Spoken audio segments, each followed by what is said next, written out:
সে একা একা যখন থাকবে তখনও চিন্তা করবে অপরাধ করা যাবে না, কারণ তার অন্তরের মধ্যে চিন্তা থাকবে দুনিয়ার কেউ আমাকে দেখতেছে না ঠিক, কিন্তু আমি আমার আল্লাহ রাব্বুল আলামিনের নজরের বাহিরে না।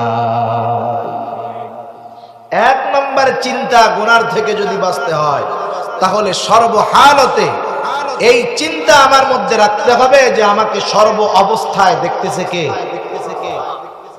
আমার এলাকার মানুষ আমাকে দিনে দেখে রাতে দেখে না, সিসি ক্যামেরার সামনে গেলে দেখে পেছনে গেলে দেখে না, কিন্তু আল্লাহ তাআলা কেমন দেখে। আল্লাহ বলেন ওয়ালাকাদ খলাকনাল ইনসানা ওয়া না'লামু মা তুওয়াসওয়িসু বিহি নাফসুহু ওয়া নাহনু আকরাবু ইলাইহি মিন হাবলিল ওয়ারিদ।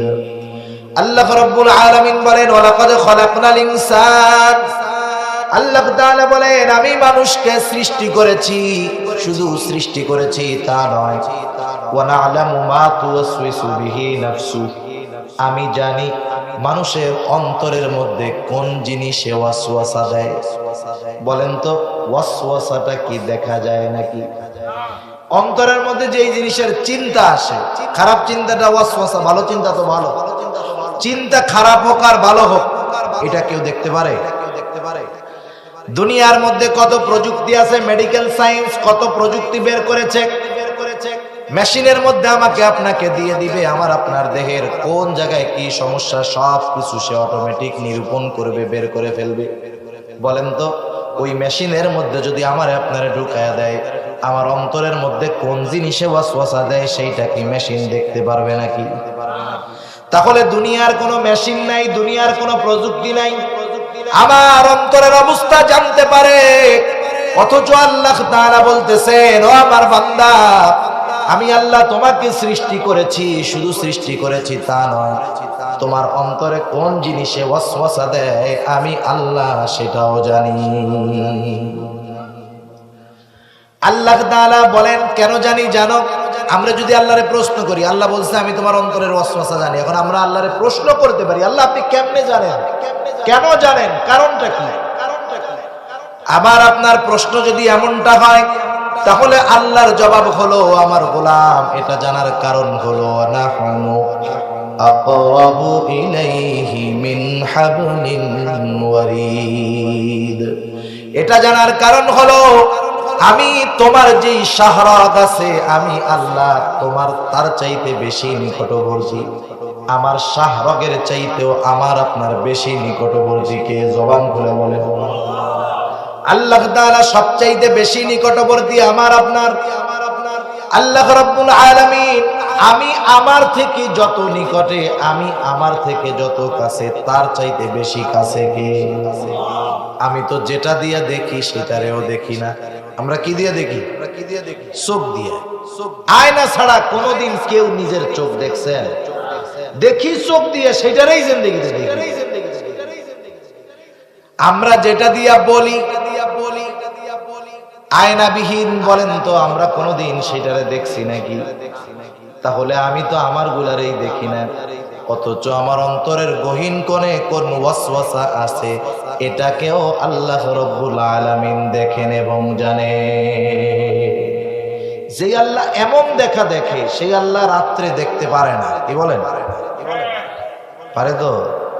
আল্লাহ দিনে যেমন দেখে রাতে তেমন দেখে। সব সৃষ্টিকে আল্লাহ তাআলা একত্রে সমানভাবে দেখে। সুবহানাল্লাহ।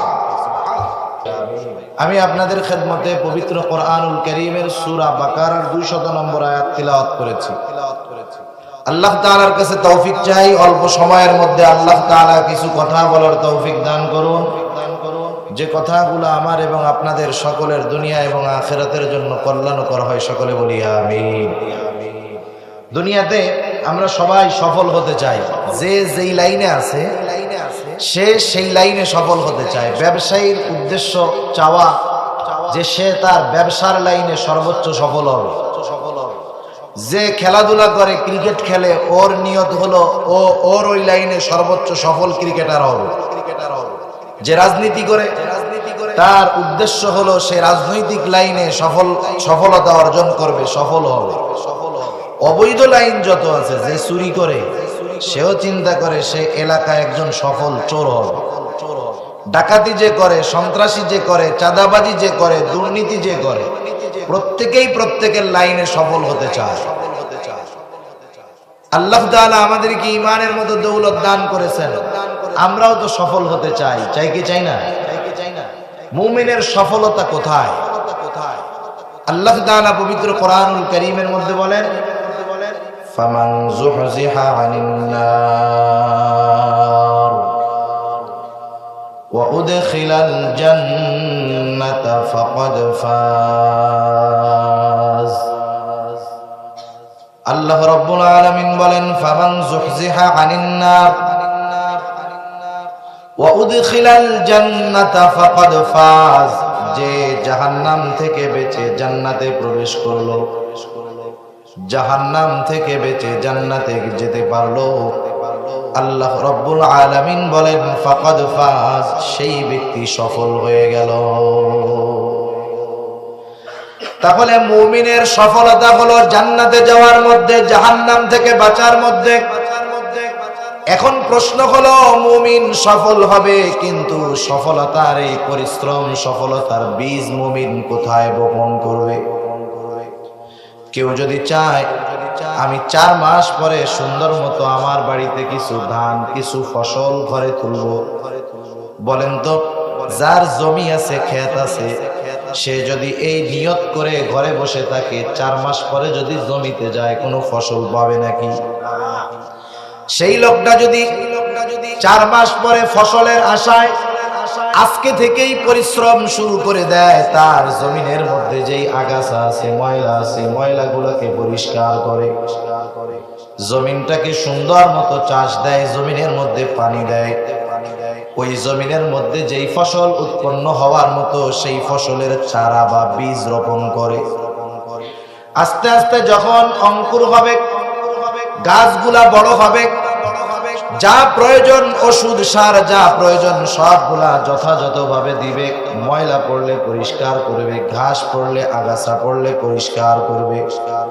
এইভাবে যখন 2.5 মাস 3 মাস সে তার ধানের যত্ন নিবে, আল্লাহ তাআলা যদি বড় কোনো বিপদ আপদ মুসিবত না দেন, 4 মাস পর আশা করা যায় সে তার ঘরের মধ্যে সুন্দরভাবে ফসল আনতে পারবে। তাহলে পরিশ্রম আগে, সফলতা পরে। অনুরূপভাবে পরিশ্রম আগে, সফলতা পরে। দুনিয়া হলো পরিশ্রমের জায়গা, আর কিয়ামতে হবে সফলতা অথবা বিফলতার জায়গা। এজন্য সফলতা এটা দুনিয়া থেকেই মানুষ অর্জন করে। যেমন আরেকটা জিনিস উদাহরণ দিলে বুঝতে সহজ হবে। এই যে সামনে এসএসসি পরীক্ষা আসতেছে, এসএসসি পরীক্ষার মধ্যে একটা ছাত্র যখন হলে যায় পরীক্ষা দেওয়ার জন্য, পরীক্ষা শেষ হওয়ার 3 মাস পরে ছেলেটা রেজাল্ট পায়, কিন্তু 3 মাস পরে তার রেজাল্টটা কি হবে এটা পরীক্ষার হল থেকেই মোটামুটি নির্ধারিত হয়ে যায়, ঠিক কিনা বলেন? পরীক্ষার হলে তার পরীক্ষাটা যেমন হবে, 3 মাস পরে ফলাফলটা তেমনই হবে। অনুরূপভাবে দুনিয়ার মধ্যে যার আমল যেমন হবে, পরকালের ময়দানে তার ফলাফল, তার বিনিময়টা তেমন হবে। দুনিয়ায় যদি ঈমান আমল হয়, সুন্দর আমল হয়, তাহলে পরকালে তার সফলতা আশা করা যায়। কিন্তু দুনিয়াতে যদি বেঈমান হয়, বদআমলি হয়, তাহলে পরকাল তার জন্য সফলতার জায়গা নয়, পরকালটা তার জন্য ব্যর্থতা আর বিফলতার জায়গা হয়ে যাবে। সেজন্য সফলতা মূলত অর্জন করতে হয় দুনিয়া থেকে। সফলতার সার্টিফিকেট পাওয়া যায় কিয়ামতের ময়দানে। আল্লাহ রাব্বুল আলামিন পবিত্র কোরআনুল কারীমের বিভিন্ন জায়গায় মুমিন কিভাবে সফল হবে, সফলতার চাবিকাঠি আল্লাহ তাআলা জানায়া দিয়েছেন। এই সূরা আলে ইমরানের শেষ আয়াতেও আল্লাহ রাব্বুল আলামিন সফলতার চাবিকাঠি আমাদেরকে জানায় দিয়েছেন। আল্লাহ তাআলা জানিয়ে দিয়েছেন, কোন মুমিন যদি 4টি গুণে গুণান্বিত হয়, আল্লাহ তাআলা বলেন সেই মুমিন সফল মুমিন হয়ে যাবে। কয়টি গুণ?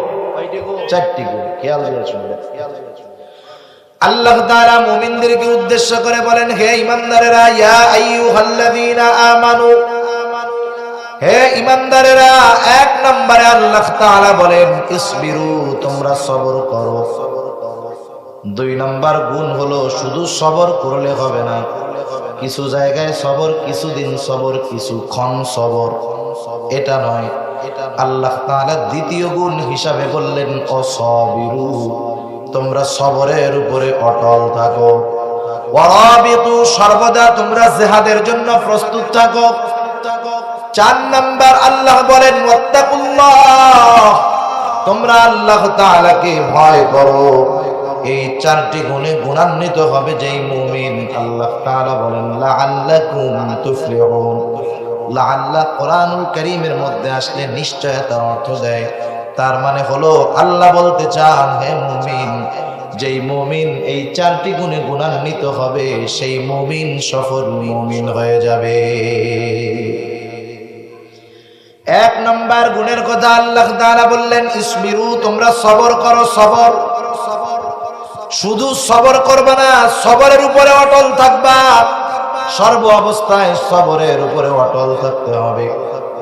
এখন প্রশ্ন হলো, সবর আমরা কিসের মধ্যে করব? সবর কি শুধু বিপদ আপদ মুসিবতের মধ্যে হয় নাকি? মুফাসসিরিনে কেরাম জানায় দেন যে সবর তিন ভাগে বিভক্ত। তাফসিরে মাআরিফুল কোরআন সহ যত প্রসিদ্ধ তাফসির আছে, প্রত্যেকটা তাফসিরের মধ্যে সবরের তিনটি শাখা তথা সবরকে তিন প্রকারে ভাগ করা হয়েছে। মুমিন সবর করবে, সবরের উপরে অটল থাকবে। এক নাম্বার সবর কোথায় করবে মুমিন? মুফাসসিরিনে কেরাম বলেন এক নাম্বার সবর হলো সবরুন আলা তাআত, আনুগত্যের মধ্যে সবর তথা ইবাদতের মধ্যে সবর। দুই নম্বর হলো সবরুন আনিল মাআসি, সবর হবে গুনার থেকে বেঁচে থাকার ক্ষেত্রে সবর। তিন নম্বর হলো সবরুন আনিল মাসায়েব, বিপদ আপদ মুসিবতের ক্ষেত্রে সবর। এক নম্বর সবর হলো সবরুন আলা তাআত, আই সবরুন আলাল ইবাদাহ, আল্লাহ তাআলার আনুগত্যের মধ্যে সবর তথা ইবাদতের মধ্যে সবর। এখন ইবাদতের মধ্যে সবর আবার কি জিনিস? ইবাদতের মধ্যে যদি সবর হয় তাহলে সেই ইবাদতটা সুন্দর হয়। কারণ আল্লাহ তাআলা আমাদেরকে অনেক বেশি ইবাদত করতে বলেছেন, বিষয়টা এমন না। বরং আল্লাহ রাব্বুল আলামিন বলেছেন, আমি তোমাদের কাছে সুন্দর ইবাদত চাই। কোরআনুল কারীমের মধ্যে আল্লাহ তাআলা সূরা মুলকের মধ্যে বলেন, আল্লাযী খালাকাল মাউতা ওয়াল হায়াতা লিয়াবলুয়াকুম আইয়ুকুম আহসানু আমালা।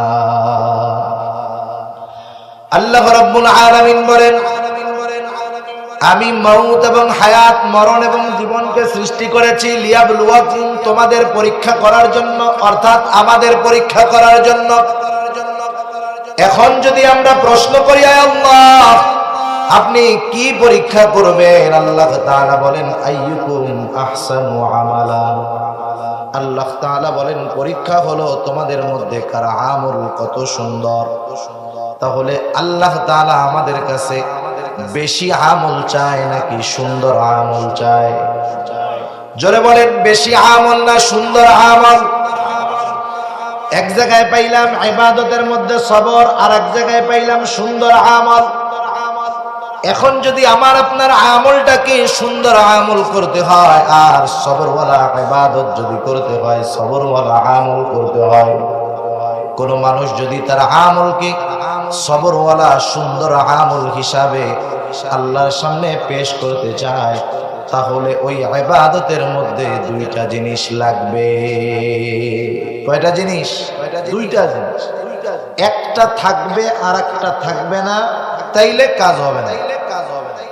একটা অনেক বেশি আর একটা নাই, তাহলে কাজ হবে না। দুইটার সমন্বয় লাগে। এই যে লাইটটা জ্বলতেছে কত সুন্দর, এই লাইটের সাথে তার আছে কয়টা? যেটা বলেন কয়টা? দুইটা তার।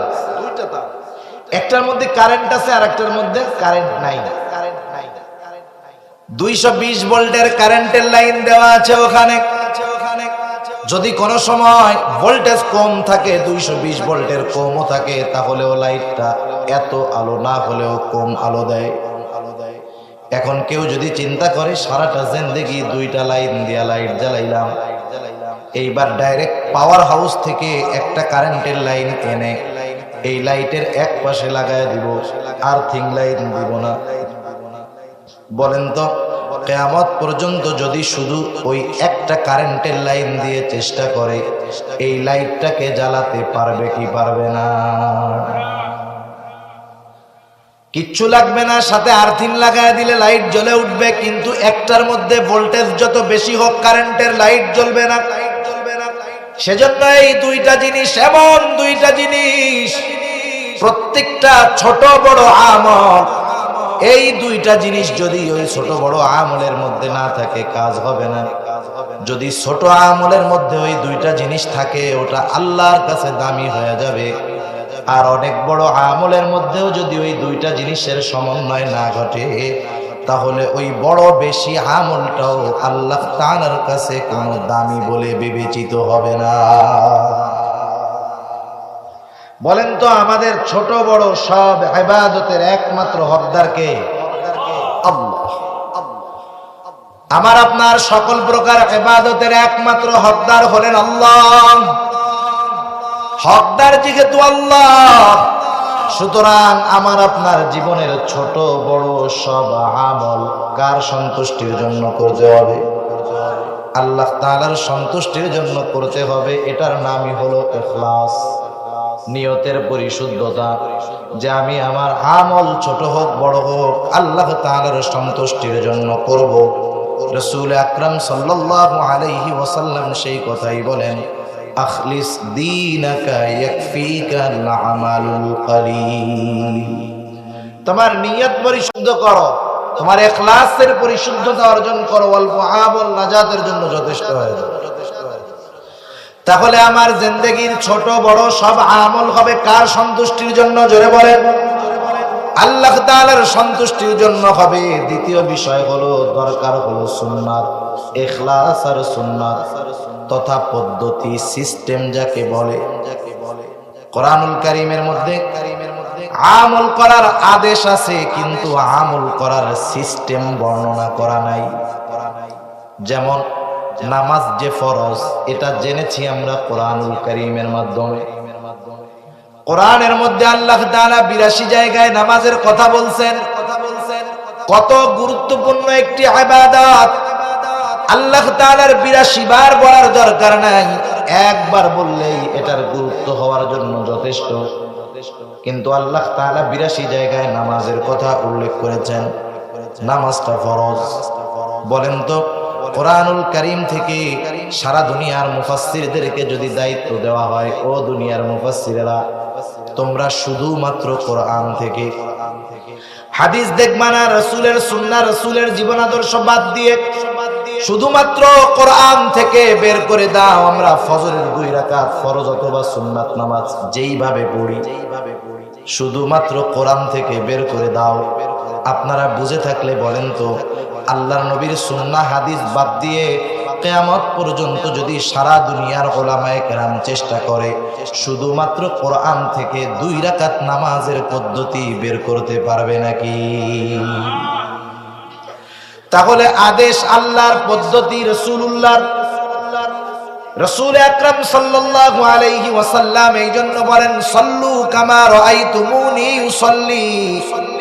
নামাজের আদেশ হলো আল্লাহ তাআলার। এখন নামাজ কিভাবে পড়বা? নবীজি বলেন, সাল্লু কামা রাআইতুমুনি উসাল্লি। তোমরা নামাজ ওইভাবে পড়ো যেইভাবে আমাকে তোমরা নামাজ পড়তে দেখো।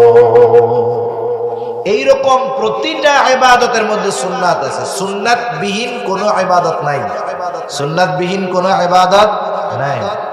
প্রতিটা ফরজ ইবাদতের মধ্যেও সুন্নাত আছে, আর সুন্নাতের মধ্যে সুন্নাত তো আছে। সুবহানাল্লাহ। তাহলে ইবাদতের মধ্যে যদি সবর আনতে হয়, ইবাদতের মধ্যে যদি সৌন্দর্য আনতে হয়, তাহলে আমার আপনার ইবাদতের মধ্যে 2টা জিনিস দরকার। 1 নম্বর, ইবাদতটা করতে হবে আল্লাহকে দেখানোর জন্য, আল্লাহর সন্তুষ্টির জন্য। 2 নম্বর, ইবাদতটা করতে হবে রাসূলুল্লাহ সাল্লাল্লাহু আলাইহি ওয়াসাল্লামের পদ্ধতিতে। এই দুইটা জিনিসের সমন্বয় যখন ঘটবে, প্রত্যেকটা আনুগত্যের মধ্যে যখন আমি এই দুইটা জিনিসের সমন্বয় ঘটাবো, আমি ইবাদত তথা আনুগত্যের মধ্যে সবর অর্জন করতে সক্ষম হয়ে যাব। 2 নাম্বার হলো সবরুন আনিল মাআসি, পাপের ক্ষেত্রে বেঁচে থাকার মধ্যে সবর। এখন তো এমন একটা জামানা চলতেছে, যেই জামানায় গুনার থেকে বাঁচা তো কঠিন কঠিন। একটা সময় তো গুনাহ করার জন্য মানুষের গুনার কাছে যাওয়া লাগতো, এখন গুনাহ করার জন্য গুনার কাছে যাওয়া লাগে না, বরং গুনাহকে পকেটে নিয়ে ঘোরা যায়। কতজন তো গুনাহ পকেটে নিয়ে নামাজ পড়ে, রোজা রাখে, কতজন পারলে গুনাহ পকেটে নিয়ে হজ পর্যন্ত করতে যায়। গুনাহ পকেটে নিয়ে ঘোরা যায়। এক সময় যদি রাঙ্গুনিয়ার মানুষ চিন্তা করতো সিনেমা দেখবে, গুনার কাজ। 40 বছর আগে যদি কেউ মনে করতো যে আমি একটা সিনেমা দেখতে যাব, বলেন তো মন চাইলেই কি সিনেমা দেখার সুযোগ ছিল নাকি? চট্টগ্রাম শহরে যাওয়া লাগবে সিনেমা দেখতে, এরকম পাকা রোডও ছিল না, মজার মজার গাড়িও ছিল না। কত কষ্ট কইরা সপ্তাহে একদিন যাইয়া সিনেমা হল থেকে 3 ঘন্টা সিনেমা দেখার গুনাহ কইরা আসে। সপ্তাহে 3 ঘন্টা সিনেমা দেখতো, ওই 3 ঘন্টায় সিনেমা দেখার গুনাহ শেষ। এরপরে আস্তে আস্তে এলাকার মধ্যে টেলিভিশন আসলো, ব্যাটারি লাগিয়ে বড় বাসের মধ্যে অ্যান্টিনা লাগায়া টেলিভিশন দেখা শুরু হলো। এখন আর সপ্তাহে সিনেমা দেখার জন্য চট্টগ্রাম শহরে যাওয়া লাগে না, প্রতি জুমার পরে টেলিভিশনের মধ্যে সিনেমা দেখায়। যার বাড়িতে টেলিভিশন আছে সবাই বাড়িতে আসার পরে খাইয়া টাইয়া দৌড় দিয়ে তার বাড়িতে চলে যায় সিনেমা দেখবে। আস্তে আস্তে কারেন্ট আসলো, ডিশের লাইন আসলো, এখন আর সিনেমা দেখার জন্য অপেক্ষা করতে হয় না, 1 সপ্তাহ সময় বসে থাকতে হয় না। ডিশের লাইনের বদৌলতে প্রতিদিন সিনেমা দেখা যায়। আস্তে আস্তে চ্যানেলের সংখ্যা বাড়লো, ভারতীয় চ্যানেলগুলা ঢুকলো। এইবার যেই অনুষ্ঠান রাতে কাজা হয়, সকালবেলা ওইটা আবার কাজাও দেখা যায়, ঠিক না? অনুষ্ঠান রাত্রে দেখতে পারে নাই, কাজে রান্না বান্না করছে, পরের দিন সকালবেলা তো ওইটার কাজা আছে, ওইটারে দেখা সেই কাজাটা পূরণ করার সুযোগ আছে। গুনাহ ছুটে গেছে, নো টেনশন। আপনি রাত্রে বেলায় এই সিনেমা দেখার গুনাহ করতে পারেন নাই, কোনো চিন্তা নাই, এই গুনাহ আপনারা আবার আগামীকাল সকালে করার সুযোগ করে দেওয়া। এত সহজ আমাদের কাছে গুনাহটা, এত সহজ হচ্ছে, দিন যাচ্ছে আস্তে আস্তে। প্রযুক্তি বাড়লো, মোবাইল আসলো, ইন্টারনেট আসলো, স্মার্টফোন আসলো, মাল্টিমিডিয়া স্মার্টফোন চলে আসলো, ইন্টারনেটের কানেকশন হলো। এমন অবস্থা, এখন তো গুনার অবস্থা এইরকম, সিনেমা দেখার জন্য হলে যাইতে হয় না, ঘরে বসেও দেখা লাগে না। এখন যেখানে খুশি, যেভাবে খুশি, যা খুশি, যেথায় খুশি, একা একা দেখা যায়, সেই গুনাহগুলা করা যায়।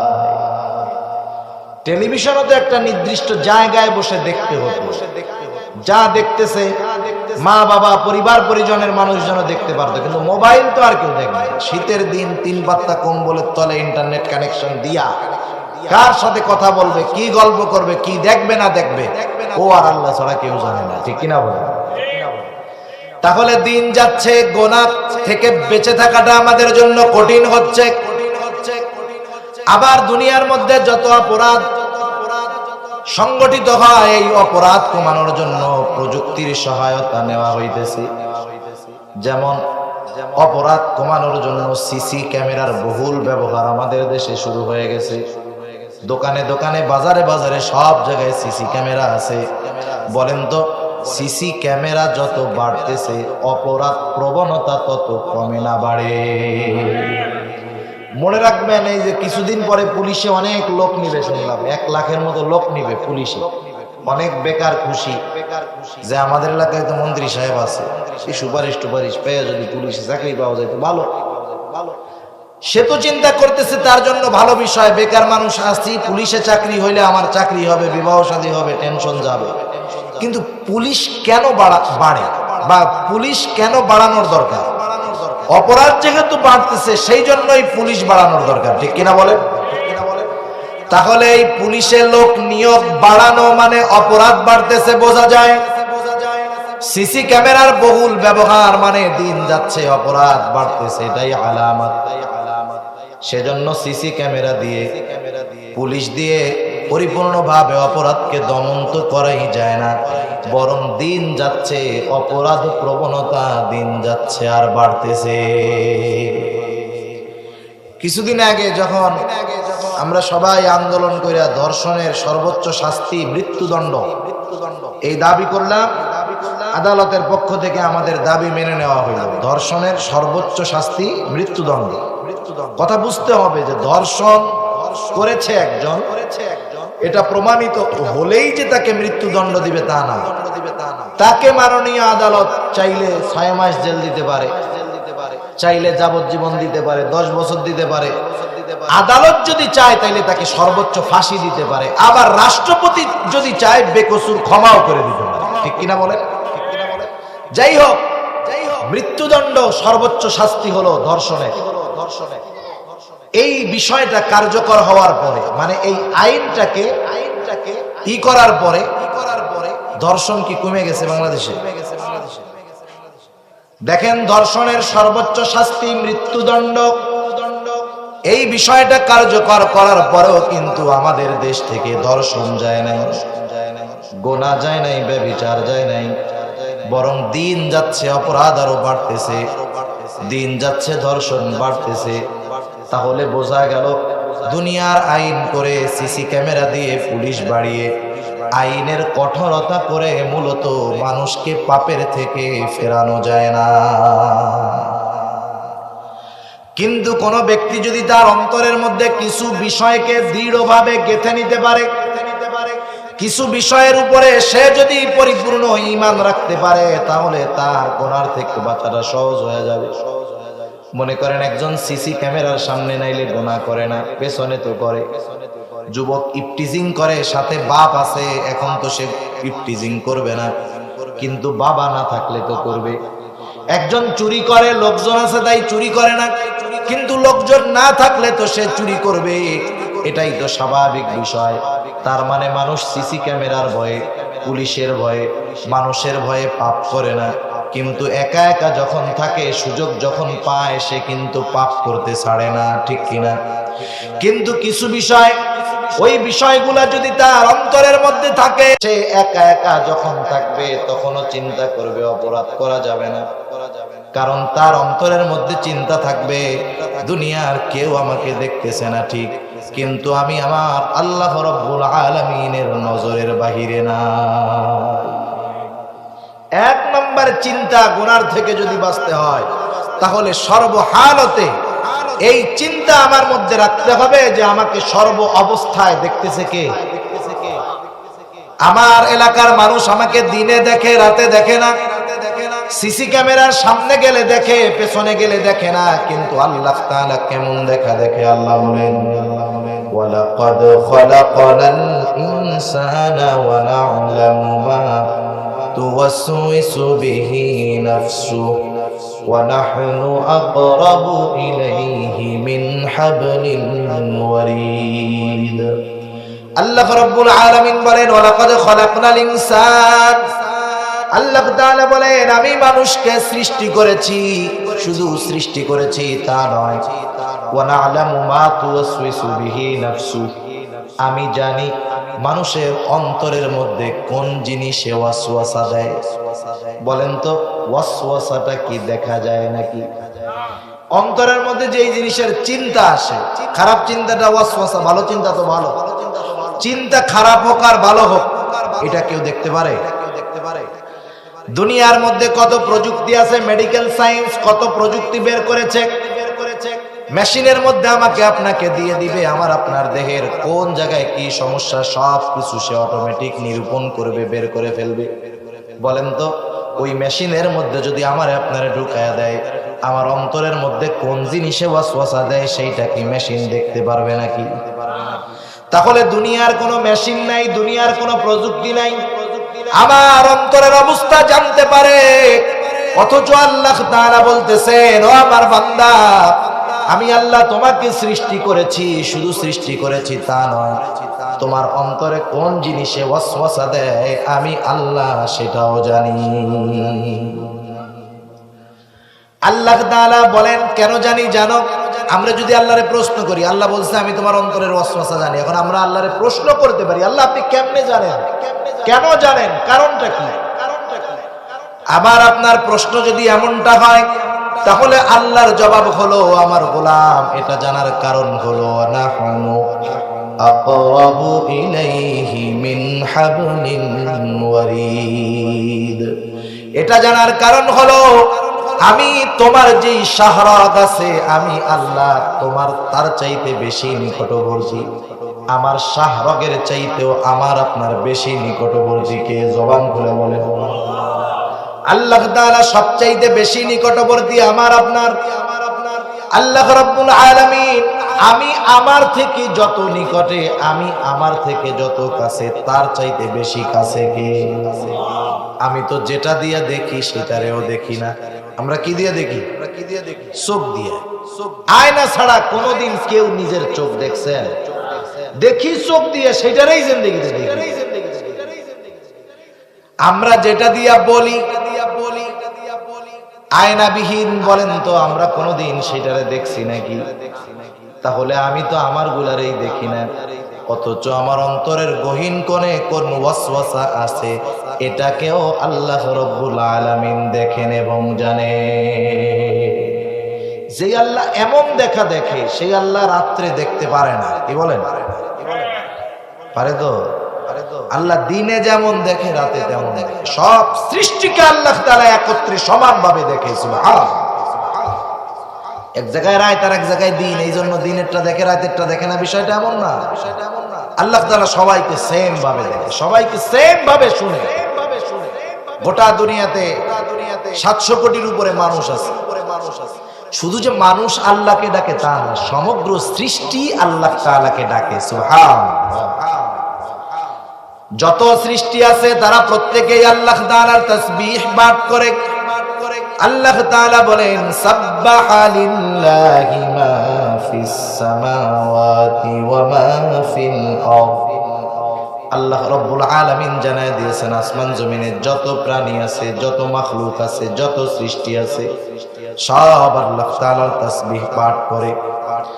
সারা দুনিয়ার সব সৃষ্টি, শুধু মানুষ না, একই সাথে 700 কোটি মানুষ সহ এক সময় যদি একই সাথে এক একজন এক একটা কথা বলে, এক এক ধরনের কথা বলে, আল্লাহ রাব্বুল আলামিন প্রত্যেকটা সৃষ্টির কথা শুনেন এবং প্রত্যেকের আলাদা আলাদা কথাগুলাকেও আল্লাহ তাআলা বুঝতে পারে।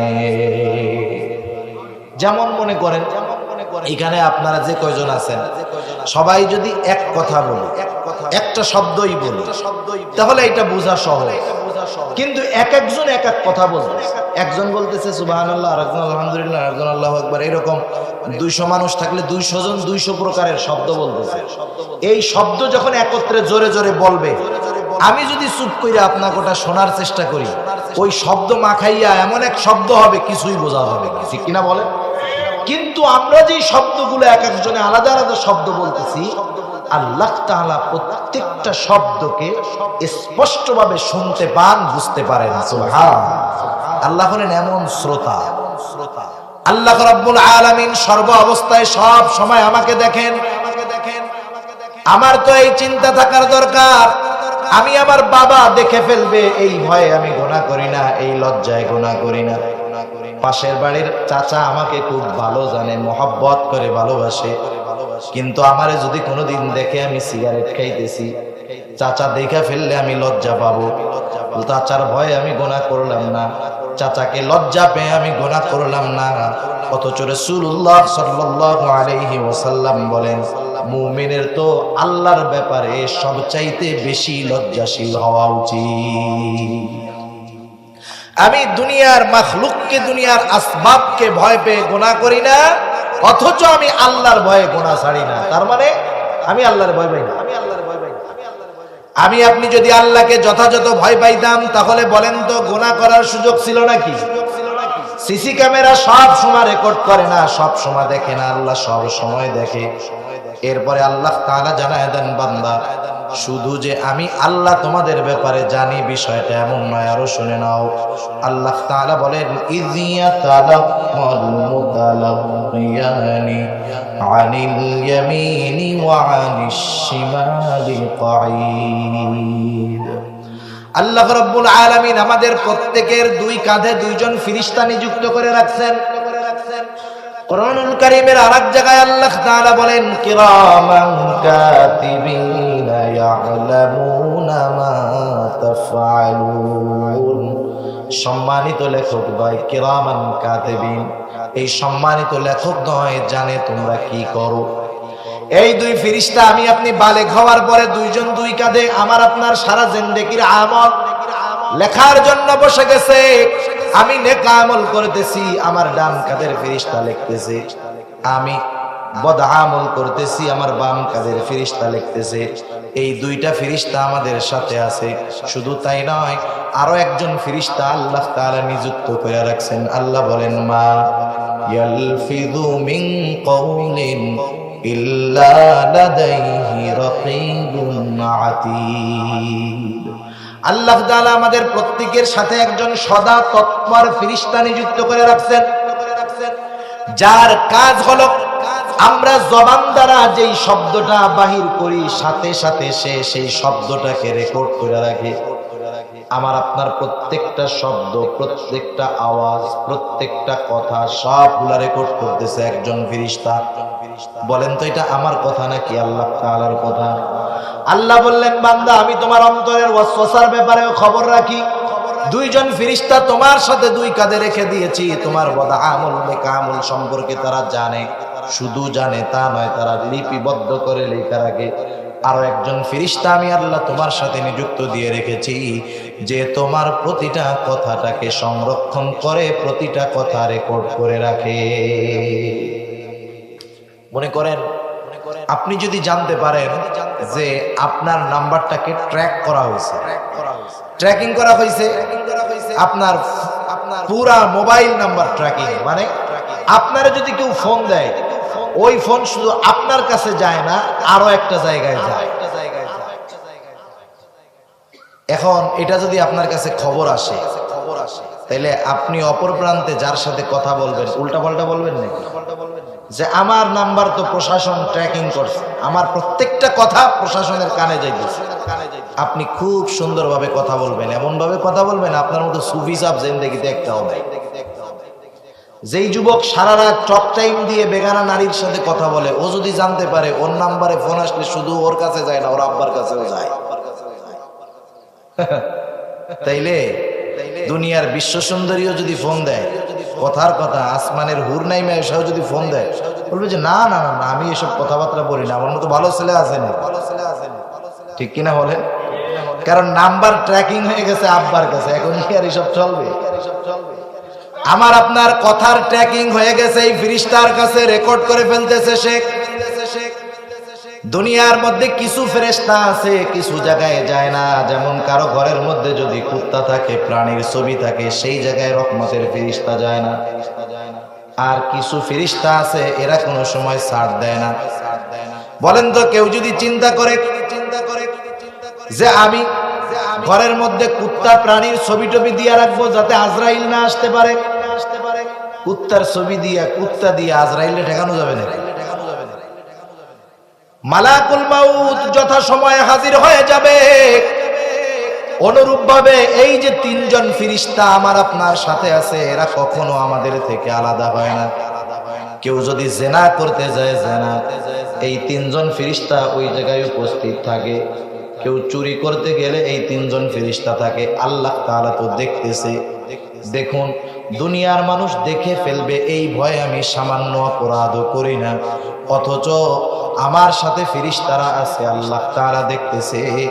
এদের দেখাকে আমি ভয় করি না, এদের দেখার ব্যাপারে, শোনার ব্যাপারে, জানার ব্যাপারে আমি কোনো চিন্তাও করি না। কেন করি না? কারণ এদেরকে দেখা যায় না। যদি এদেরকে দেখা যাইতো, এক্সাম্পল মনে করেন ফেরেশতা দুজনকে দেখা যায়, এই তিনজনরেই দেখা যায়, তাহলে কেউ গুনাহ করতো? গুনাহ করতো না। অথচ এরা আমাদের সাথে আছে, আমরা দেখতে পারতেছি না, শুধু এতটুকু আছে, কোনো সন্দেহ নাই, শুধুমাত্র দেখতে পারি না, এই কারণে এরা আছে, আমরা চিন্তাও করি, যা মন চায় তাই, যা মন চায় তাই। শুধু তাই না, এরা যে আমার আপনার সাথে আছে এতটুকুই শেষ নয়, আমি আপনি যেই অঙ্গ প্রত্যঙ্গের দ্বারা গোনাগুলা করি, গোনা সংগঠিত হওয়ার জন্য দরকার হলো হাতের, দরকার হলো পায়ের, দরকার হলো চোখের, দরকার হলো কানের, দরকার হলো চামড়ার, অন্তরের বিষয়টা তো আল্লাহ তাআলা জানতেছেনই। কিয়ামতের ময়দানে আমি যেই অঙ্গ প্রত্যঙ্গের দ্বারা গোনার মজা নিলাম, দুনিয়ার মধ্যে যেই অঙ্গ প্রত্যঙ্গের দ্বারা আমি গুনাহ করলাম, এরাও তো কিয়ামতের ময়দানে আমার বিপক্ষে সাক্ষী হিসাবে দাঁড়ায়া যাবে। হাত পা চোখ কান এরা প্রত্যেকে হইল আল্লাহর গোয়েন্দা। বলেন তো, এই যে আপনাদের অঞ্চলে রাঙ্গামাটি ওইদিকে সন্ত্রাসী বাহিনী আছে না নাই? গভর্নমেন্টের পক্ষ থেকে অনেক সময় অনেককে নিযুক্ত করে দেওয়া হয় গোয়েন্দা বাহিনীর, যে যাও, তোমার কাজ হলো অমুক এলাকায় একটা সন্ত্রাসী গ্রুপ আছে, তুমি এদের গোটা গ্রুপের খোঁজ খবর নিবা, A to Z সব খোঁজ খবর নেওয়ার পরে ওদেরকে আমরা আটক করব। এই দায়িত্ব দিয়ে যখন গোয়েন্দা অফিসারকে পাঠিয়ে দেওয়া হলো, ও ওদের সাথে চলে বলে কলে কৌশলে মিশে গেল, সন্ত্রাসীদের একজন সদস্য হয়ে গেল। এইবার যদি ওই সন্ত্রাসীরা তাকে সাথে কইরা ডাকাতি করতে নিয়ে যায়, বলেন তো বাধা দিবে? গোয়েন্দা ওদের সাথে ডাকাতি করবে, যদি নেশা করা লাগে নেশা করবে, সব অপরাধ ওদের সাথে তাইকা তাইকা করবে, ততক্ষণ পর্যন্ত করবে যতক্ষণ না ওদের ব্যাপারে পরিপূর্ণ খবরাখবর সে জানতে পারে। যখন তাদের ব্যাপারে পরিপূর্ণ খবর সে জানতে পারবে, এইবার হেডকোয়ার্টারে ফোন লাগায় দিবে যে এদের ব্যাপারে এই তথ্যগুলা পাওয়া গেছে, এবার তোমরা আসো, সবগুলাকে আটক করা হবে। এবার ফোর্স আসবে, সবাইকে আটকায় ফেলবে। এখন সবাইরে আটকানোর পরে ওই গোয়েন্দা অফিসারও তো আছে, তাকে তো তারা আর আটকাবে না।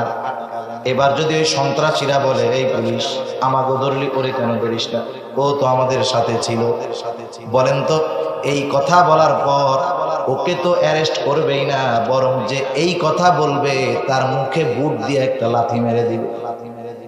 বলবে, বেটা ওনারে ধরতে বলস, তোদের সাথে থাকছে ঠিক, ওনারে চিনিস? উনিকে, উনি হলেন আমাদের অফিসার, ওনার কারণেই তো তোদেরকে ধরছি, উনি তো এই কাজের কারণে গোল্ড মেডেল পেয়ে যাবে, জাতীয় পুরস্কার পেয়ে যাবে।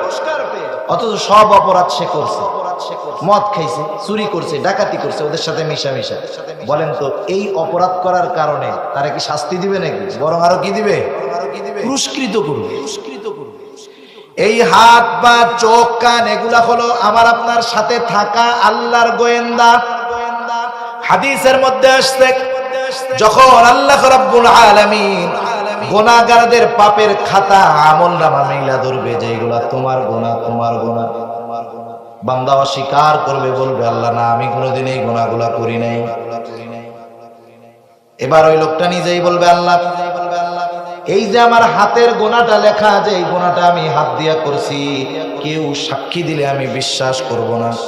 হাত দিয়ে গোনা করেছি, হাতকেই সাক্ষী দিতে হবে। পা দিয়ে গোনা করেছি, পাকেই সাক্ষী দিতে হবে। জবান দিয়ে গোনা করেছি, জবানকেই সাক্ষী দিতে হবে। চোখ দিয়ে গোনা করেছি, চোখকেই সাক্ষী দিতে হবে। কান দিয়ে গোনা করেছি, কানকেই সাক্ষী দিতে হবে। চামড়া দিয়ে গোনা করেছি, চামড়াকেই সাক্ষী দিতে হবে। ও মনে করবে হাত পা চোখ কান এইগুলা ওর বিরুদ্ধে সাক্ষী দিতে পারবে না, কিন্তু আল্লাহ তাআলা কোরআনুল কারীম সূরা ইয়াসিনের মধ্যে বলেন, আল ইয়াউমা নাখতিমু আলা আফওয়াহিহিম ওয়া তুকাল্লিমুনা আইদিহিম ওয়া তাশহাদু আরজুলুহুম বিমা কানু ইয়াকসিবুন। আল্লাহ রাব্বুল আলামিন বলেন, আজকের এই দিন অর্থাৎ কিয়ামতের দিন, নাখতিমু আলা আফওয়াহিহিম, আমি তাদের মুখের উপরে মোহর মেরে দিব, তারা কথা বলতে পারবে না, তাদের বাক শক্তি রুদ্ধ হয়ে যাবে। আল্লাহ তাআলা বলেন, ওয়া তুকাল্লিমুনা আইদিহিম, আমার সাথে কথা বলবে তাদের হাত, ওয়া তাশহাদু আরজুলুহুম, সাক্ষী দিবে তাদের পা, বিমা কানু ইয়াকসিবুন, তারা হাত পা দ্বারা কি উপার্জন করেছে সব তারা আমি আল্লাহর কাছে বলে দিবে। শুধু তাই নয়, আল্লাহ তাআলা আরো এক জায়গায় বলেন, শাহিদা আলাইহিম সামউহুম ওয়া আবসারুহুম ওয়া জুলুদুহুম বিমা কানু ইয়াকসিবুন। আল্লাহ তাআলা বলেন সাক্ষী দিবে তাদের বিরুদ্ধে, শাহিদা আলাইহিম, তাদের বিরুদ্ধে সাক্ষী দিবে তাদের চোখ, তাদের কান, তাদের চামড়া তাদের বিরুদ্ধে সাক্ষী দিবে। দুনিয়াতে হাতও কথা কয় না, পাও কথা কয় না, চোখও কথা কয় না, কানও কথা কয় না, চামড়াও কথা কয় না। কথা কয় নাকি? কথা বলে না।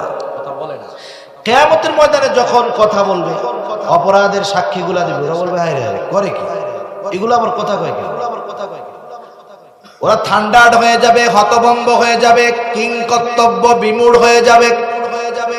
ওরা সেই দিন প্রশ্ন করবে, চামড়াকে প্রশ্ন করবে, ক্বালু লিজুলুদিহিম লিমা শাহিদতুম আলাইনা।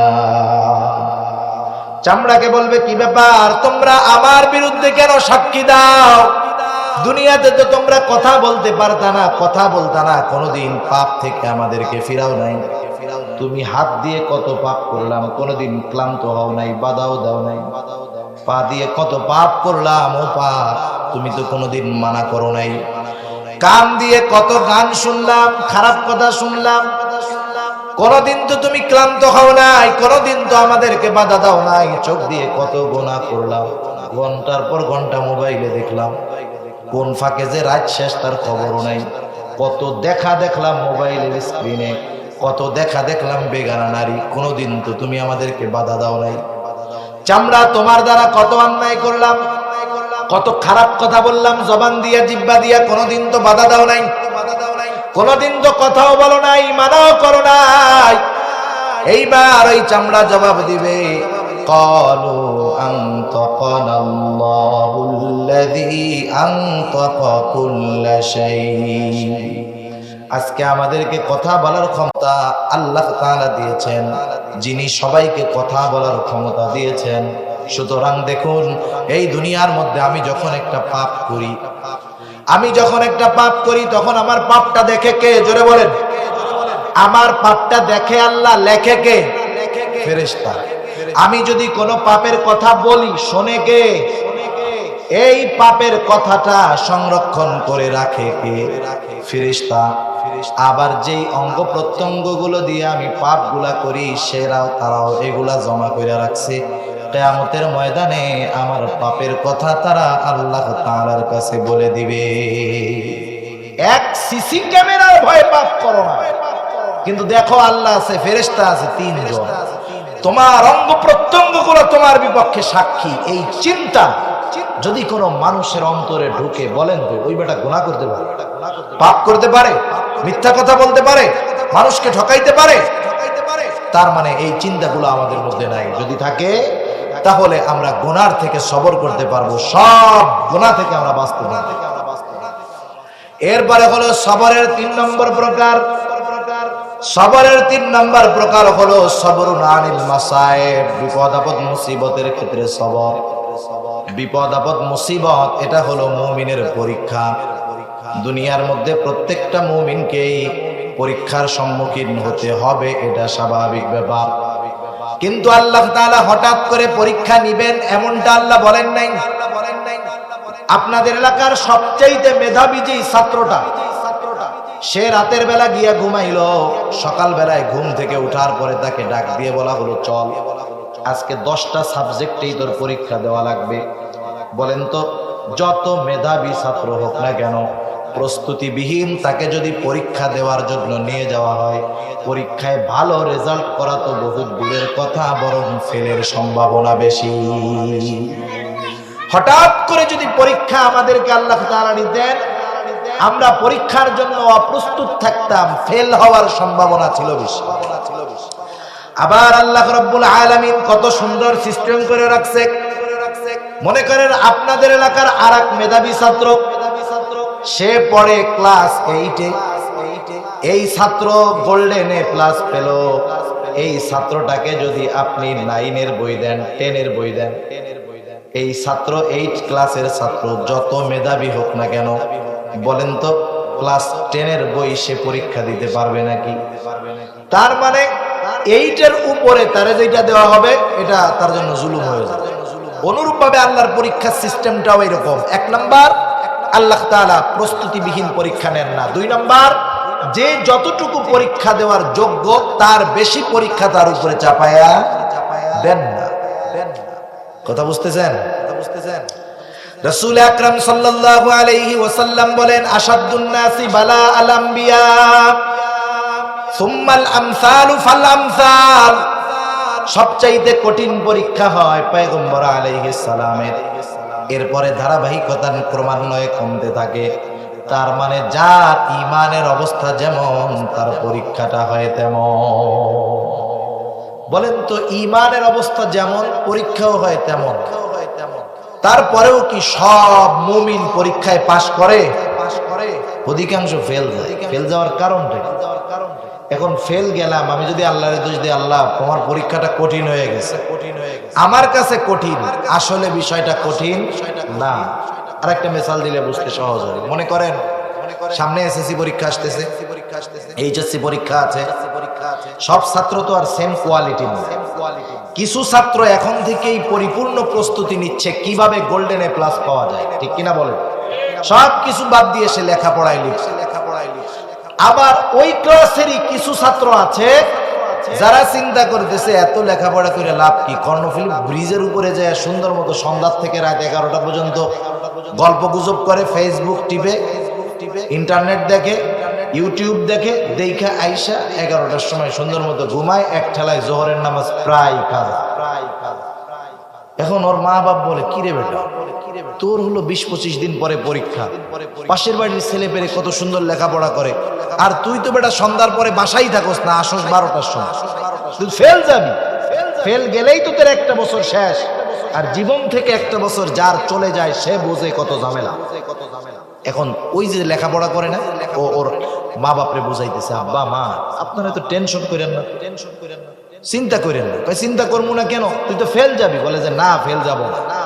পরীক্ষার আগের রাত্রে কিছু এলহাম আসে, ওহি আসে, ওদের ওহি, সুপার সাজেশন আসে। মা ওইটা আমাদের হাতে আসবে, চিন্তা করেন না। ওই প্রশ্ন আসলে রাতের বেলা লেখাপড়া করে পরের দিন আপনার ছেলে হলে যায় পরীক্ষা দেবে, আপনার ছেলে না পড়া গোল্ডেন এ প্লাস। মা বাপ চিন্তা করেছে তো আরো ভালো, তুই আরো গোর, আরো গুণা। যাই হোক, পরীক্ষার আগের রাত্রে সাজেশন একটা আসছে, প্রশ্নপত্র একটা হাতে পাইছে। 1 ঘন্টা আগে পাইলেই তো এনাফ, 10-12 ঘন্টা আগে পাইছে, সুন্দর মতো প্রশ্নে যা আছে কমপ্লিট করে নিয়ে গেছে। মাশাআল্লাহ, বাসাদন কলিজার টুকরাগুলা হলের মধ্যে গেছে, যাইয়া দেখে গত রাত্রের এলহামে আইছিল পরীক্ষার ক সেটের প্রশ্ন, দিছে গিয়া ঘ সেট। ক সেট যে কঠিন তার চাইতে খ সেট কঠিন, খ সেটের চাইতে গ সেট কঠিন, গ সেটের চাইতে ঘ সেট কঠিন। যারা সারা বছর লেখাপড়া করছে পুরা বই, ওরা প্রশ্ন দেখার পরে কইতেছে আলহামদুলিল্লাহ 80 ঠেকায় এ প্লাস। আর যে কয়জন রাত্রে ওহিনিহা আশায় ছিল সকালে আসছে, ও তো প্রশ্ন পড়তেই পারে না। এখন যদি ওই 10 জন 15 জন ছাত্র হলের মধ্যে দাঁড়ায় বলে, স্যার কি হয়েছে স্যার, আমাদের প্রশ্ন তো একটাও কমন বাদে নাই, কি প্রশ্ন আসছে, কি আসমানের উপরের থেকে না জমিনের তলের থেকে, টেরও তো পাই না, এ পরীক্ষা আমরা মানি না, এ পরীক্ষা আমরা দিব না, আমাদের কোনো প্রশ্ন কমন আসে নাই, আমরা তো পরীক্ষায় ফেল করাই কষ্ট হয়, পাস তো বহুত দূর, ফেল করাই কষ্ট হয়ে যাবে। এখন বলেন, এই যে টোটো কোম্পানির ম্যানেজার গুলার যে দাবি যে পরীক্ষায় আমরা ফেল করাই কষ্ট হয়ে যাবে, এদের দাবি মেনে পরীক্ষা কি বাদ দেওয়া হবে? বরং তাদেরকে তিরস্কার করা হবে। তোমাদের ক্লাসের অন্যান্য ছাত্ররা তারা এ প্লাস পাওয়ার মতো অবস্থা, আর তোমরা একই ক্লাসের ছাত্র হইয়া পাস তো বহুত দূর, ফেলও করতে পারতেছো না, একই অবস্থা। এখন বলেন, এই যে ছাত্রগুলা পরীক্ষার হলে পাস করতে পারলো না, লিখতে পারলো না, এর জন্য কি স্যার দায়ী নাকি? এর জন্য দায়ী হলো তারা লেখাপড়া করে নাই, টোটো কোম্পানির ম্যানেজার ঘুরে বেড়াইছে, এই জন্য পারে নাই। অনুরূপ ভাবে বর্তমান দুনিয়ার পরীক্ষায় আমরা যেই মুমিনেরা পরীক্ষায় ফেল যাই, এর জন্য দায়ী তো আল্লাহ রাব্বুল আলামিন নয়, বরং এর জন্য দায়ী হলাম আমরা নিজেরা।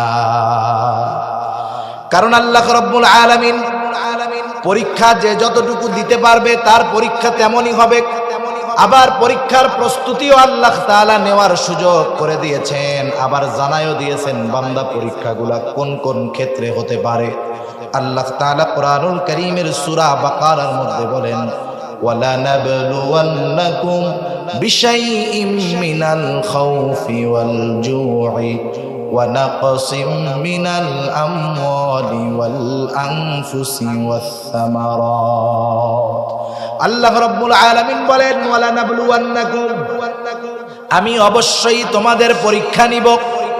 আল্লাহ তাআলা অবশ্যই আমাদের পরীক্ষা নিবেন। আমরা যদি জিজ্ঞাসা করি আল্লাহ কোন কোন বিষয়ের কিভাবে পরীক্ষা নিবেন, আল্লাহ বলেন, বান্দা বিশাইইম মিনাল খাউফ, তোমারে কিছু ভয় দিয়া পরীক্ষা নিব। আর কি দিয়া পরীক্ষা নেবেন আল্লাহ বলেন, ওয়াল জু', ক্ষুধা তথা খাদ্য অভাব দিয়ে আমি আল্লাহ তোমার পরীক্ষা নিব। ওয়া নাকসিম মিনাল আমওয়াল, আল্লাহ বলে বান্দা তোমার কিছু সম্পদের লসের দ্বারা পরীক্ষা নিব। ওয়াল আনফুস, তোমার জীবনের ক্ষতির দ্বারা আমি আল্লাহ পরীক্ষা নিব। ওয়াস সামারাত, আমার বান্দা ফসলের ক্ষতির মাধ্যমে পরীক্ষা নিব। এখন আল্লাহ বলেন, এই পরীক্ষাগুলায় যারা উত্তীর্ণ হয়ে যাবে, কারণ পরীক্ষা বিপদ আপদ মুসিবত এটা আল্লাহর তরফ থেকেই আসে। আল্লাহ তাআলাই আমাদের সকল প্রকার কল্যাণ দেন, আল্লাহ তাআলাই আমাদের সকল প্রকার অকল্যাণ দেন। বলেন তাকদীরের ভালো মন্দ, এই দুনিয়ার সুখ শান্তি স্বাচ্ছন্দ্য কষ্ট ক্লেশ সব কার তরফ থেকে আসে? জোরে বলেন। তাহলে আমাদের পরীক্ষায় এই বিপদে মুসিবতে আল্লাহই ফালাইছেন। কেন ফালাইছেন? আল্লাহ তাআলা পরীক্ষা করতে চান, আমার গোলাম আমি আল্লাহই তোমাকে শান্তিতে রাখি, আমি আল্লাহই তোমাকে কষ্ট দেই। আমি দেখতে চাই এই মুসিবতে পড়ে তুমি আমি আল্লাহকে ডাকো নাকি তুমি তোমার বাবাকে ডাকো। আল্লাহ দেখতে চায় যে পরীক্ষায় পড়ার পরে বিপদে পড়ে কারে ডাকো। বিপদ আপদ মুসিবত জীবনে তো ছোট ছোট বহুত আসে। একজন হোঁচট খেয়া পড়ছে, এটাও তার একটা মুসিবত। মুসলিম শরীফের হাদিস, মুমিনের পায়ে যদি একটা কাঁটাও ফুটে এর কারণেও তার সগীরা গুনাহ মাফ হয়েছিল। হ্যাঁ, এই আষাঢ় খাইতেছে না, আষাঢ় খায় না মানুষ, দৌড় দিয়া বৃষ্টির দিন কাদা দিয়ে জায়গায় আছে, দেখবেন আষাঢ় খায়। যার অভ্যাস যেরকম আষাঢ় খাওয়ার পরে তার আচরণ হয় সেরকম। দেখবেন আষাঢ় খাইয়া কেউ কয় ও আল্লাহ, আষাঢ় খাওয়ার পরে কেউ কয় ওপরে, কেউ বলে ও আব্বা ও বাবা। আষাঢ় খাওয়ার পরে কেউ আল্লাহরেও ডাকে না, বাপ মারেও ডাকে না, আর এক বাবারে ডাকে, আছে না নাই? তাহলে আষাঢ় খাওয়ার পরে বিপদ আসার পরে মুখ দিয়ে আল্লাহ শব্দ আসাটা এটা যেন তেন ব্যাপার। কারণ কানেকশন যার সাথে আছে বিপদের সময় তার কথা তার নামটা আগে মুখ দিয়ে আসে, ঠিক কিনা বল? এজন্য মুমিন যখন বিপদে পড়ে আগে মাজারে মানত করে না, আগে ডাকে কাকে? জোরে বলেন। কারণ মুমিনকে আল্লাহ তাআলা জানায় দিয়েছেন, ও আমার গোলাম বিপদ তো আমি দিয়েছি, পরীক্ষা করতেছি যে বিপদে পড়ে তুমি কি করো। আবার আল্লাহ এও জানায় দিলেন, বান্দা বিপদে তো সাহায্যের প্রয়োজন, তুমি সাহায্য যখন প্রয়োজন তুমি কি করবা। আল্লাহ তাআলা বলেন, ইয়া আইয়ুহাল্লাযীনা আমানুস্তাঈনু বিস-সাবরি ওয়াস-সালাহ ইন্নাল্লাহা মা'আস-সাবিরিন।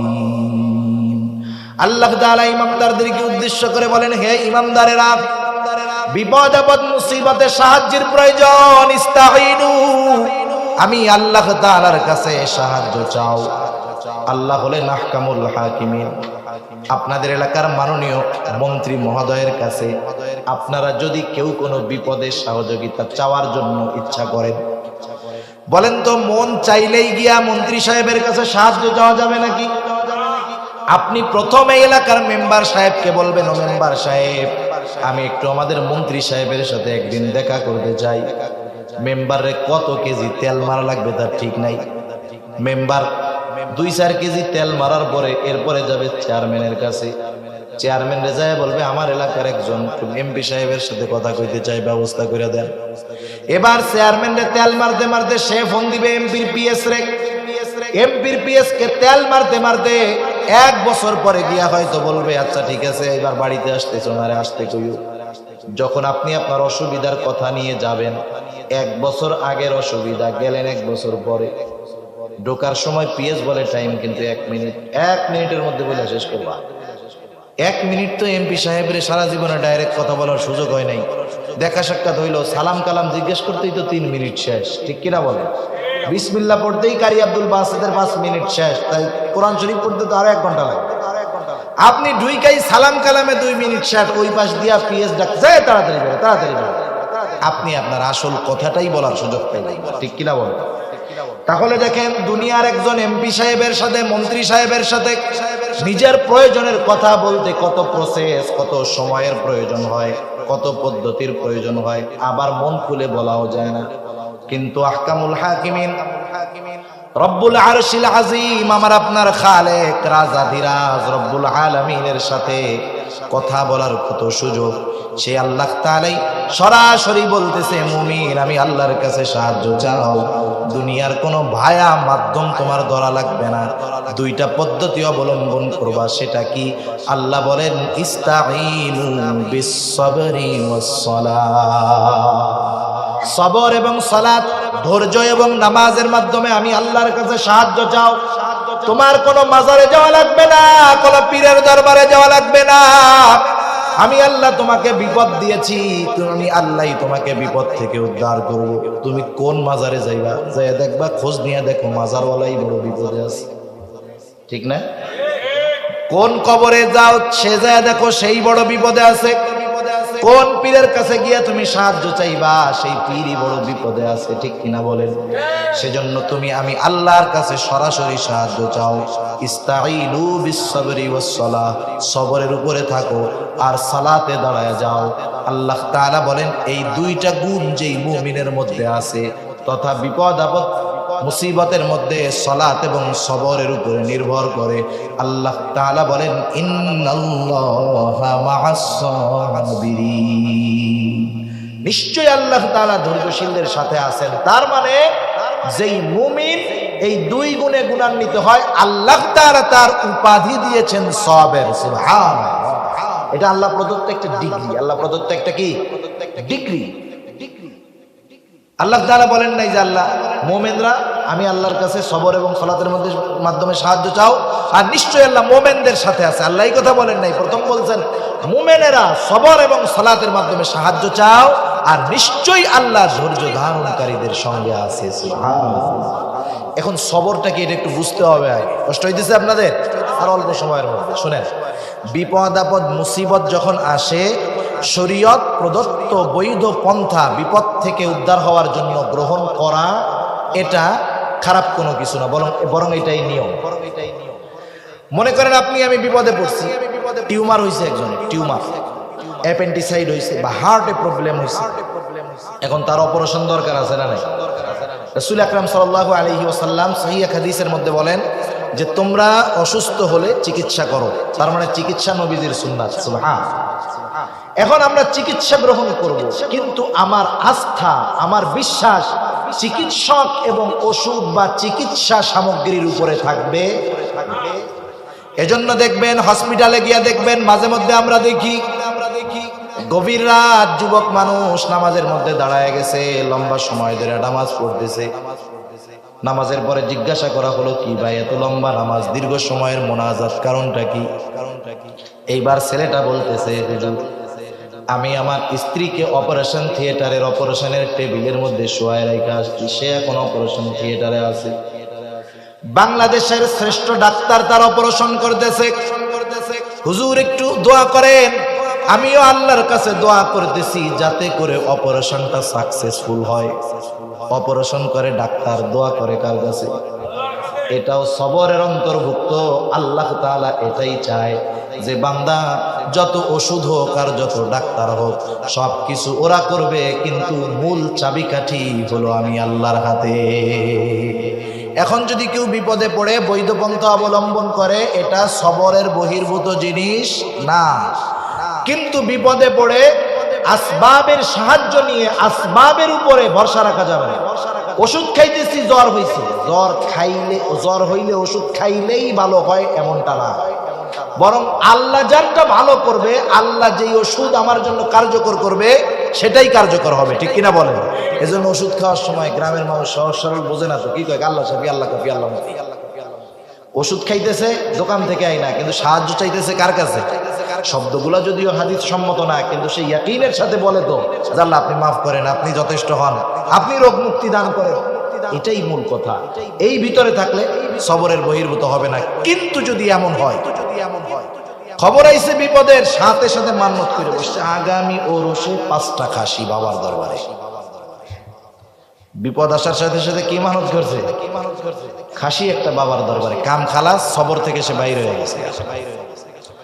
সেজন্য বিপদ আপদ মুসিবতে শরীয়ত সমর্থিত পদ্ধতি গ্রহণে কোনো বাধা নাই, কিন্তু ভরসা থাকতে হবে কার উপর? আওয়াজ দিয়ে বলেন, আল্লাহ তাআলার উপর ভরসা থাকতে হবে। সেই জন্য আল্লাহ আমাদের বিপদ দিতে পারে, ভয় দিতে পারে, ক্ষুধা দিয়ে পরীক্ষা করতে পারে। আল্লাহ তাআলা মালের ক্ষতি, জানের ক্ষতি, ফসলের ক্ষতি দিয়ে পরীক্ষা করতে পারে। এই বিপদ আপদ মুসিবত যখন আসবে শরীয়ত সমর্থিত পদ্ধতি গ্রহণ করব, আল্লাহর কাছে সাহায্য চাবো। এই বিষয়টা যদি আমাদের ঠিক থাকে, ওই ধরনের মুমিনের ব্যাপারে আল্লাহ তাআলা আবার বলতেছেন, হাবিব ওয়াবাশশিরিস সাবিরিন, আপনি ধৈর্য ধারণকারীদেরকে সুসংবাদ জানায়া দেন। সুসংবাদ কাদের জানাবেন জানেন? আল্লাযীনা ইযা আসাবাতহুম মুসিবাতুন ক্বালু ইন্না লিল্লাহি ওয়া ইন্না ইলাইহি রাজিউন। আল্লাহ রাব্বুল আলামিন বলেন, সুসংবাদ হলো এই সমস্ত মানুষের জন্য, আল্লাযীনা ইযা আসাবাতহুম মুসিবাহ, যখন তাদের কাছে কোনো বিপদ আপদ উপস্থিত হয়, তথা তারা যখন কোনো বিপদ আপদ মুসিবতের মধ্যে পতিত হয়ে যায়, তারা কি বলে? তারা বলে ইন্না লিল্লাহি ওয়া ইন্না ইলাইহি রাজিউন। এই দোয়া মুখস্থ আছে না সবার? এটা গ্রামের কিছু কিছু মানুষ বলে যে এটা হলো মানুষ মরার দোয়া। কিসের দোয়া? মানুষ মরার দোয়া। একজন যদি জোরে জোরে এই দোয়া পড়ে, যার জানে নাই ওকে হায় হায় কে মারা গেছে, কারণ ও মনে করছে ইন্না লিল্লাহি ওয়া ইন্না ইলাইহি রাজিউন, মনে হয় খালি মানুষ মরলেই পড়তে হয়। বিষয়টা তা না, ছোট বড় যত বিপদ আছে সব বিপদে এই দোয়া পড়তে হবে। শিক্ষা দিছে কে? আল্লাহ। এই দোয়ার সাথে আরেকটা হাদিস আছে রাসূল সাল্লাল্লাহু আলাইহি ওয়াসাল্লাম, এর সাথে একটা ঘটনা আছে। আমি অল্প সময়ের মধ্যে এটা বলে আলোচনা শেষ করব, 10 মিনিটের মধ্যে ইনশাআল্লাহ। রাসূল আকরাম সাল্লাল্লাহু আলাইহি ওয়াসাল্লামের একজন সহধর্মিণী, ওনার নাম হলো উম্মে সালামা রাদিয়াল্লাহু তাআলা আনহা। নাম কি বলেন? উম্মে সালাম। উম্মে সালামা রাদিয়াল্লাহু তাআলা আনহা, ওনার স্বামীর নাম হলো আবু সালামা। উম্মে সালামা রাদিয়াল্লাহু তাআলা আনহা বলেন, আবু সালামার সাথে আমার সংসার জীবন খুব ভালোভাবে অতিবাহিত হইতেছে। আমাদের আত্মীয় স্বজন কেউ আমাদের সাথে নাই, আমরা স্বামী স্ত্রী আর আমাদের 2টা সন্তান আছে, আর একটা সন্তান আমার পেটের মধ্যে। আমি ঘরে অবস্থান করি, আমি আবু সালামার সম্পদ এবং সন্তানদের রক্ষণাবেক্ষণ করি, আর আবু সালামা বাহিরের কাজ করে রাসূলুল্লাহ সাল্লাল্লাহু আলাইহি ওয়াসাল্লামের দরবারে যায়। আল্লাহর নবীর কাছে গিয়া যা কিছু শিখে আসে, আবু সালামা বাসায় এসে আমাকে ওইগুলা আবার শিখায়া দেয়। একদিন আমি ঘরের মধ্যে কাজ করে দিছি, হঠাৎ আবু সালামা আল্লাহর রাসূলের দরবার থেকে আসলেন। আজকে আবু সালামার চেহারাটা বড় হাস্য উজ্জ্বল দেখা যায়। আমি জিজ্ঞাসা করলাম, ও আবু সালামা, আপনার চেহারাটা এত হাস্য উজ্জ্বল দেখা যাচ্ছে কেন? আবু সালামা বলে, ও উম্মে সালামা, আজকে রাসূলুল্লাহ সাল্লাল্লাহু আলাইহি ওয়াসাল্লাম আমাদেরকে চমৎকার একটা আমল শিখিয়ে দিয়েছে। বিপদ আপদ মুসিবতে এই আমলটা করার জন্য আমাদেরকে বলা হয়েছে। কি সেই আমল? উম্মে সালামাকে এবার আবু সালামা বলতেছি, শোনো, রাসূলুল্লাহ সাল্লাল্লাহু আলাইহি ওয়াসাল্লাম বলেছে, তোমরা যখন কোনো বিপদ আপদ মুসিবতে পড়বা, সেটা যত ছোট হোক আর যত বড় হোক, সাথে সাথে তোমরা পড়বা ইন্না লিল্লাহি ওয়া ইন্না ইলাইহি রাজিউন, আল্লাহুম্মা আজুরনি ফি মুসিবাতি ওয়া আখলুফনি খায়রাম মিনহা। এই দোয়াটা তোমরা পড়বা, সহিহ মুসলিমের হাদিস। আল্লাহ রাসূল এটা শিখাই দিয়েছেন সাহাবাদের। ইন্না লিল্লাহি ওয়া ইন্না ইলাইহি রাজিউন। ইন্না লিল্লাহ, নিশ্চয়ই আমরা আল্লাহর জন্যই, ওয়া ইন্না ইলাইহি রাজিউন, আবার আমরা আল্লাহর কাছে ফিরে যাব, আল্লাহর কাছেই আমরা প্রবর্তন করব। এরপরে বললাম আল্লাহুম্মা আজুরনি ফি মুসিবাতি, আয় আল্লাহ আমি যেই মুসিবতে পড়েছি সেটা থেকে আমাকে উদ্ধার করেন, সেই বিপদ থেকে আমাকে বাঁচান। এরপরে কি বললাম, ওয়া আখলুফ লি খায়রাম মিনহা, তার মানে এই মুসিবতের দ্বারা আমি যা হারিয়েছি, খায়রাম মিনহা, এর চাইতে উত্তমটা আপনি আমাকে দিয়ে দেন। আল্লাহ রাসূলের হাদিস, কোনো সন্দেহ নাই। কেউ যদি 100% ইয়াকিনের সাথে পড়ে অবশ্যই তার এই আমলের দ্বারা ফায়দা হবে। মনে রাখতে হবে, আমাদের যে কোনো আমলের ফজিলতের অনেক হাদিস আমরা শুনি না, সে আমল ঠিকই করি কিন্তু সেই ফজিলত আমরা পাই না। আমাদের প্রশ্ন আছে অনেক সময় অন্তরের মধ্যে যে এই আমল হাদিসে পাইলাম, হুজুররা শিখাইয়া দিল, এত করি মাগার কাম হয় না কেন? দোষ হুজুরেরও না, দোষ হাদিসেরও না, দোষ হলো আমার নিজের। আমি 100% ইয়াকিনের সাথে যদি পড়তে পারি, ইখলাসের সাথে পড়তে পারি, আমার জন্য এটা কাজ করবে। যাই হোক, উম্মে সালামা তো দোয়া শিখা রাখছে। কিছুদিন পরে উহুদ যুদ্ধের দামামা বেজে গেল। সবার সাথে আবু সালামা উহুদ যুদ্ধে অংশগ্রহণ করলো। দুইটা বর্ণনা, এক বর্ণনা আবু সালামা উহুদ যুদ্ধে শাহাদত বরণ করলো, আর এক বর্ণনায় প্রচন্ড আহত হলো। সে যাই হোক, একদিন হঠাৎ করে আবু সালামা ঘরের মধ্যে ঘরের কাজ করতেছে। উম্মে সালামা হঠাৎ করে একজন দৌড় দিয়া খবর দিয়া গিয়া গেল, ও উম্মে সালামা, তোমার স্বামী আবু সালামা দুনিয়ায় নাই, সে কিন্তু মৃত্যুবরণ করেছে। উম্মে সালামা কাজ করতেছে এমত অবস্থায়। আপনাদের কি মনে হয়, কারো ঘরে দুইটা সন্তান, পেটে আর একটা সন্তান, দেখার মতো কেউ নেই, এই মুহূর্তে যদি কোনো মেয়ের কাছে খবর আসে, সাথে সাথে আইসা বলে তোমার স্বামী মারা গেছে, বলেন তো সে কি করবে? এক চিৎকার দিয়া হয়তো অজ্ঞান, নাইলে এমন চিৎকার দিবে পাড়ার বুড়া বুড়ি, পুরুষ যুবক যুবতী যা আছে সব ওই জায়গায় হাজির হবে। ঠিক কিনা বলেন? মাথার চুল চাপড়ানো শুরু করবে, বলবে আমার সব শেষ, সব গেল রে, আমার কি হইব, আমার পোলাপানের কি হইব, সব শেষ, সব শেষ। কিন্তু উম্মে সালামার কাছে যখন আইসা খবর দিল, উম্মে সালামা চুল চাপড়ায় নাই, চিৎকার দেয় নাই। উম্মে সালামা চিৎকার করে নাই, আল্লাহকে অভিযোগ করে নাই, আল্লাহর ব্যাপারে অভিযোগ দায়ের করে নাই যে আল্লাহ আপনি কি করলেন। উম্মে সালামা যখন এই খবরটা শুনলো, বলেন তো একজন স্ত্রী হিসাবে ওই মুহূর্তে উম্মে সালামার কাছে এর চাইতে বড় মুসিবত আর কিছু হতে পারে নাকি? উম্মে সালামা এই খবরটা যখন পাইছে, সাথে সাথে মনে পড়ে গেছে রাসূলুল্লাহ সাল্লাল্লাহু আলাইহি ওয়াসাল্লাম শিখায়া দিয়েছে, স্বামীর কাছ থেকে শিখে রাখছে। সে সাথে সাথে পড়ছে ইন্না লিল্লাহি ওয়া ইন্না ইলাইহি রাজিউন, আল্লাহুম্মা আজুরনি ফি মুসিবাতি ওয়া আখলুফনি খায়রাম মিনহা। সাথে সাথে পড়ে গেছে। উম্মে সালামা রাদিয়াল্লাহু তাআলা আনহা বলেন, আমি তো এই আমলটা করলাম, ইতিমধ্যে আমার পেটের সন্তানও দুনিয়ার মধ্যে আসলো, দিন যায়, আমার অভাব আরো বেড়ে যাইতেছে, খুব কষ্টে আমি দিন যাপন করতেছি। আমার কষ্টের খবর সবার কাছে পৌঁছায় গেছে। রাসূল আকরাম সাল্লাল্লাহু আলাইহি ওয়াসাল্লাম আমার কষ্টের ব্যাপারে জানতে পারলেন। একদিন দুপুর বেলায় আমি আমার চামড়ার পানির মস্ক ছিঁড়ে গেছে, ওইটারে আমি খেজুরের পাতা দিয়ে সেলাই করতেছিলাম। হঠাৎ দেখতে পাইলাম রাসূলুল্লাহ সাল্লাল্লাহু আলাইহি ওয়াসাল্লাম দুপুরবেলা আমার বাড়ির দিকে আসতেছেন। আমি যখন নিশ্চিত হলাম যে আল্লাহর নবী আমার বাড়িতেই আসতেছে, এইবার আমি ঘরের মধ্যে গেলাম, আল্লাহর রাসূলের জন্য বসার ব্যবস্থা করলাম। রাসূলুল্লাহ সাল্লাল্লাহু আলাইহি ওয়াসাল্লাম আমার জীর্ণ কুটিরের মধ্যে বসলেন, আমার এবং আমার সন্তানদের খোঁজ খবর নিলেন। আমি আমার সব কষ্টের কথা, অসুবিধার কথা আল্লাহর নবীর কাছে বললাম। রাসূলুল্লাহ সাল্লাল্লাহু আলাইহি ওয়াসাল্লাম আমার সব কথাগুলা শুনলেন, আমার কথা শেষ। এইবার রাসূল সাল্লাল্লাহু আলাইহি ওয়াসাল্লাম আমাকে বিবাহের প্রস্তাব দিলেন।